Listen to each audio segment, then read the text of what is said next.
John Smoltz was a dominant starting and closing pitcher in his 21-year career. He was part of a historic Hall of Fame trio on the Braves that also included Greg Maddux and Tom Glavine. Smoltz had a nasty repertoire, including a blistering fastball and several devastating secondary pitches. He also excelled when it mattered most, as evidenced by a stellar postseason track record. According to draft ranking, he was one of the least likely to reach Cooperstown. After baseball, Smoltz started what has become a very successful second career as a broadcaster. Off the field, he has stayed active in the Atlanta community even after retiring. Thank you to everyone for the suggestions, and make sure to leave a comment on who you want to see next. As always, if you enjoy, please leave a like and consider subscribing. Make sure to follow me on Instagram at cam23_YT and hit the bell to enable all notifications so you don't miss any future Cam23 videos. John Andrew Smoltz was born on May 15, 1967, in Detroit, Michigan, to parents John Adam and Mary. The Smoltz family were accordion players, and John won prizes for his musicianship. When he wasn't on the basketball court or playing polka parties, John was a diehard Tigers fan. His grandfather spent 30 years as an usher and groundskeeper for the franchise. Growing up, John's dream was to one day play for his hometown Tigers. While attending Waverly High School, scouts started to take notice of his talents as a pitcher. During his senior year, Waverly faced heavily favored Sexton High School in the championship game of the 1985 Diamond Classic. In the 5th inning of a tied game, John took the mound. His scoreless relief effort and home run allowed Waverly to win 4-3. Smoltz recalls this memory as his best on-field baseball achievement. While it seemed likely he would be taken in the first 3 rounds of the 1985 MLB draft, he wasn't selected until the 22nd round, when the Detroit Tigers made him the 574th pick. Michigan State had offered him a baseball scholarship, which made teams leery that he would sign. After spending the summer playing well for Junior Team USA, Detroit made Smoltz an offer he could not refuse. On the night before Michigan State classes would begin, John made it official and became a Tiger. During his second professional season, Smoltz struggled to the tune of a 5.73 ERA. In August of 1987, his time as a Tiger ended abruptly when he was traded to the Atlanta Braves for Doyle Alexander, a 36-year-old pitcher. John was heartbroken, but he would receive a much clearer path to the majors. Upon arriving in Atlanta, Smoltz was introduced to a staff of superb minor league coaches, including future Braves pitching coach Leo Mazzone. Their guidance in improving his breaking pitches would pay instant dividends. John's pitch arsenal included an upper 90s four-seam fastball, curveball, a wipeout slider, changeup, and a nasty splitter. In 1988, Smoltz pitched well in AAA, recording a 2.79 ERA in 20 starts. He was called up to the show and made his MLB debut on July 23rd. He dazzled in his opening act by tossing 8 innings, allowing 1 run on 4 hits, and earning his first big league victory. John saw mixed results the rest of the season, finishing with a 5.48 ERA. In 1989, Smoltz performed exceptionally well for a 22-year-old. A 2.10 ERA in the first half merited his first All-Star selection. He finished the year with a 2.94 ERA, 208 innings pitched, 168 strikeouts, 5 complete games, and a 1.23 ERA+, meaning he was 23% better than league average. In 1990, Smoltz carried a near 5 ERA into the All-Star break, but finished the year with a respectable 3.85 ERA by season's end. He led the league in walks and wild pitches, an issue that persisted through the next few campaigns. 1991 was a turnaround year for the Braves. After losing 300 games between 1988 and 1990, Atlanta was stellar in its first full season with manager Bobby Cox at the helm. Pitchers John Smoltz, Tom Glavine, Steve Avery, Kent Mercker, and Mike Stanton formed a dynamic group referred to as the Young Guns. Unfortunately, Smoltz hit a wall mentally. His confidence had evaporated, as any time runners were on, it was a foregone conclusion in his mind that they would score.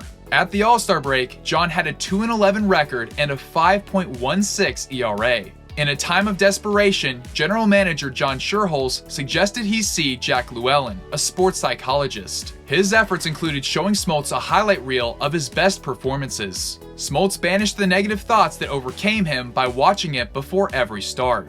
John flipped the script in the second half, producing a 12-2 record, 2.63 ERA, and 4 complete games in 18 starts. The Braves won 94 games, securing the NL West division and matching up with the Pirates in the championship series. In Game 3, Smoltz fired 6 1/3 innings of 3-run ball. He also showed off the wheels by stealing second base. In Game 7, he delivered a complete game shutout to send Atlanta to the World Series. John allowed 6 hits, 1 walk, and struck out 8 batters. The Minnesota Twins were their opponent in the Fall Classic. In Game 4, Smoltz pitched 7 innings, allowed 2 runs, and struck out 7. He was handed a no decision, but the Braves were able to walk off the Twins in the bottom of the 9th. In Game 7, John Smoltz and Jack Morris faced off in a pitching duel for the ages. Smoltz threw 7 1/3 scoreless innings and struck out 4 batters. Morris took matters into his own hands by completing 10 shutout innings. Unfortunately, the Twins walked off the Braves in the bottom of the 10th to bring home the title. Although Game 7 is referred to as the Jack Morris game, Smoltz began to establish himself as a pitcher who excelled in high-pressure situations. On May 24, 1992, in a complete game win, Smoltz struck out 15 batters, setting a Braves franchise record for a 9-inning game. It lasted 30 years until Spencer Strider came along and struck out 16 in a game during 2022. Smoltz was an All-Star for the second time, made a league-leading 35 starts, amassed 246 2/3 innings, and struck out an also league-leading 215 batters. He totaled 9 complete games, with 3 of them being shutouts. Around this time, it was discovered that John had joints that were more flexible than most. While he felt it made him a better pitcher, it also resulted in more frequent injuries throughout his career. In '92, the Braves repeated as division winners and faced the Pirates in the championship series for the 2nd straight year. This time, Atlanta was victorious in the 7-game series. In Game 1, Smoltz twirled 8 innings of 1-run ball, and in Game 4 allowed 3 earned runs in 6 1/3 innings, receiving the win in both outings. In the decisive Game 7, Smoltz held Pittsburgh to just 2 runs in 6 innings. The Atlanta bullpen stifled the scoring, and the Braves made a dramatic late-game comeback. Smoltz was awarded NLCS MVP honors. In 2 World Series starts, John combined to pitch 13 1/3 innings and allowed just 4 earned runs, good for a 2.70 ERA. He picked up the win in Game 5 to keep the series alive, but their opponent, the Blue Jays, won it all in 6. After another October disappointment, Atlanta signed Greg Maddux. He joined the team to form the Braves' Big Three of Maddux, Glavine, and Smoltz that would win 7 of 8 National League Cy Youngs from 1991 to 1998. The unspoken competition between them was fierce. However, let's not forget about Steve Avery, who was an All-Star in 1993 and won 18 games. Between Avery and the Big Three, they combined to earn 75 of the team's 104 wins. Smoltz made his 3rd All-Star team, worked 243 2/3 innings, and struck out 208 batters. The Braves claimed the division and faced the Phillies in the NLCS. In Game 4, Smoltz struck out 10 in 6 1/3 innings, but surrendered 2 unearned runs and took a tough luck loss. In disappointing fashion, the Braves fell to the Phillies in 6 games. In 1994, Smoltz was hampered by an injury that prematurely ended his season in July, a couple weeks before the season was canceled due to the players' strike.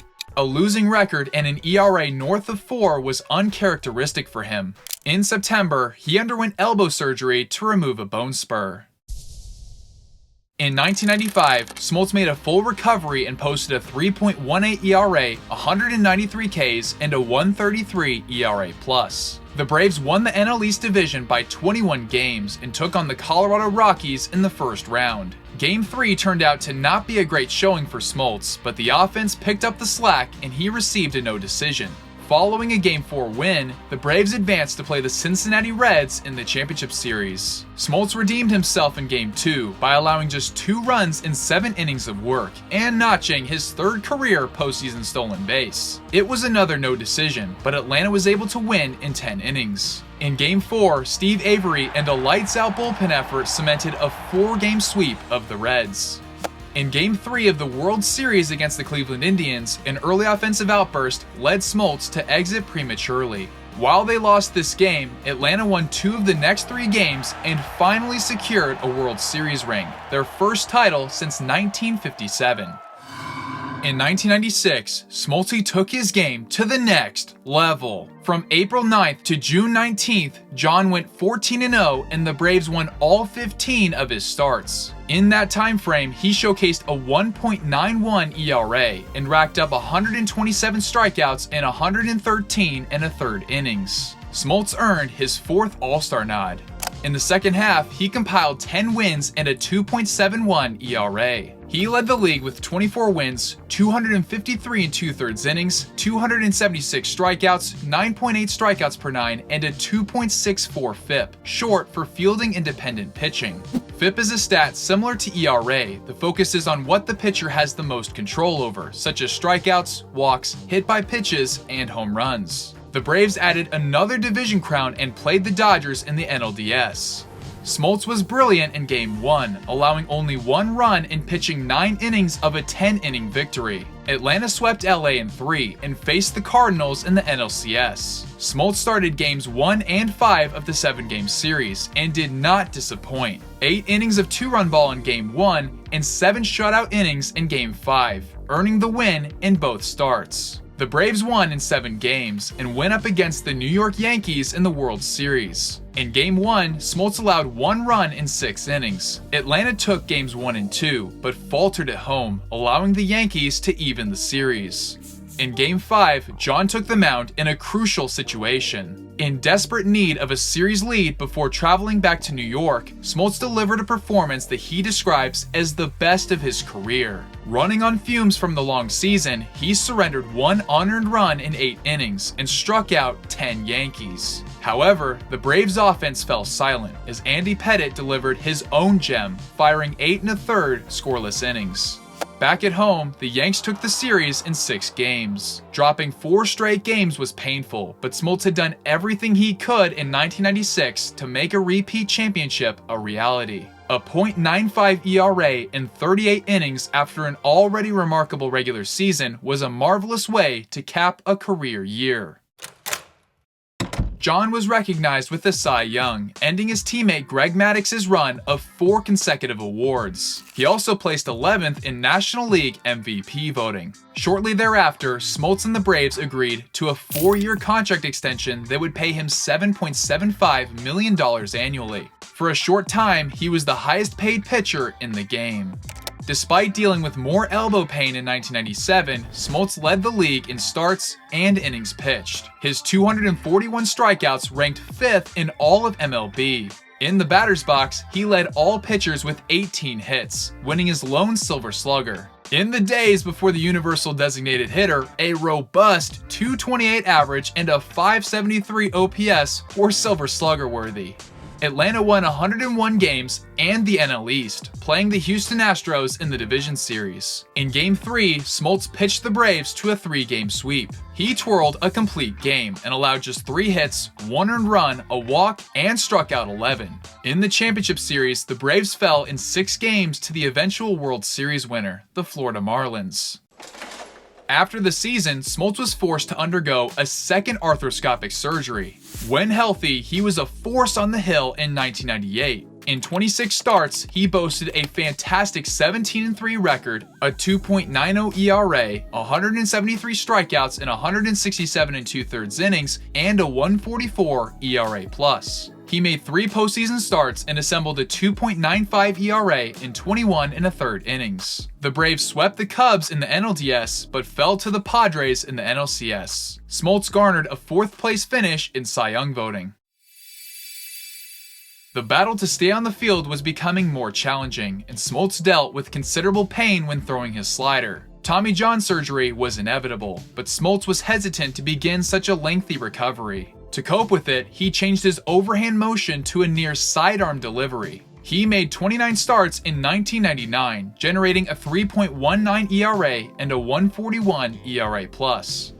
He earned the win in Game 4 of the NLDS against the Astros, and the Braves advanced to play the Mets in the NLCS. John earned the save in Game 2, pitched 7 1/3 innings of 2-run ball in Game 4, but broke down in a relief outing during Game 6. Atlanta was able to win 10-9 in 11 innings, to advance and rematch the Yankees in the Fall Classic. In Game 4, Smoltz threw 7 innings, allowed 3 earned runs, and struck out 11 in his only start of the series. Unfortunately, the Braves managed only 1 run, and were swept in 4 games. Before the 2000 regular season, John's arm finally gave out during spring training. His elbow ligament required replacement, and it cost him the entire season.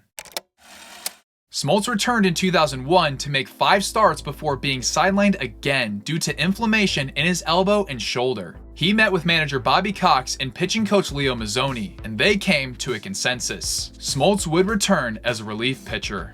He thrived in his new role, producing a 1.59 ERA in 34 innings across 31 appearances. Ending the year as the team's closer, he converted 10 of 11 save opportunities. In his first postseason as a reliever, Smoltz earned 2 saves and closed out all 3 games of the division series, finalizing a sweep of the Astros. In the NLCS against the D-backs, he made 2 scoreless appearances, but again, the Braves were knocked out, losing the series in 5 games. At the conclusion of the season, Smoltz entered free agency. He turned down more lucrative offers to accept a 3-year, $30 million deal to stay in Atlanta as a full-time reliever. During this time, he contributed and helped to raise funds for the construction of a Christian school north of Atlanta, significantly improving the quality of the campus attended by students. In 2002, he got off to a rocky start, but from April 7th on, he posted a 2.40 ERA with 81 strikeouts in 78 2/3 innings. He made his 5th All-Star team and saved a league-leading 55 saves in 59 chances, setting a National League record that only Eric Gagne has since matched. After an all-too-common first-round exit, Smoltz finished 8th in MVP voting and 3rd in Cy Young voting, only behind Randy Johnson and Curt Schilling. He also took home the NL Rolaids Relief Man Award, which was presented to the top relief pitcher in each league during the regular season from 1976 to 2012. In 2003, his age 36 season, Smoltz was at his best out of the pen. A sub-1 ERA in the first half earned him a 2nd consecutive All-Star selection. He finished the year with tremendous numbers: a 1.12 ERA, 45 saves in 49 chances, a .870 whip, a career-best 1.1 walks per 9, and an absurd 3.85 ERA+. The 101-win Braves were upset by the 88-win Cubs in the NLDS, falling in 5 games. Smoltz received MVP votes for his outstanding regular season. In 2004, Smoltz racked up 44 more saves with a 2.76 ERA. For a 3rd consecutive year, the Braves were eliminated in the first round, and Smoltz received MVP votes. To put Smoltz's elite peak into perspective, Hall of Famer Dennis Eckersley, a fellow starter-turned-reliever, recorded 142 saves and a 91.6% success rate in his best 3-year run from 1990 to 1992. Smoltz averaged 48 saves a year, amassing 144 saves and a 91.7% success rate from 2002 to 2004. Even more fitting is that both pitchers were in their ages 35 to 37 seasons. In the offseason, Smoltz needed another minor operation to clean out his elbow. He received approval from management and decided to make a surprising return to the starting rotation. At 38 years old in 2005, Smoltz was electric on the hill. In his 2nd start of the season, he matched his career high by striking out 15 Mets. He was a workhorse, reaching 229 2/3 innings during his first season as a full-time starter since 1999. He made his 7th All-Star team and finished the year with 14 wins and a 3.06 ERA. The string of postseason disappointments continued for the 4th consecutive year, with the Astros being responsible for their first-round exit. In 2006, Smoltz led the league with 16 wins and 35 starts. The Braves' record-setting run of 14 straight division titles from 1991 to 2005 came to an end, and Smoltz garnered a 7th-place finish in Cy Young voting. At age 40, John was an All-Star for the 8th and final time in 2007.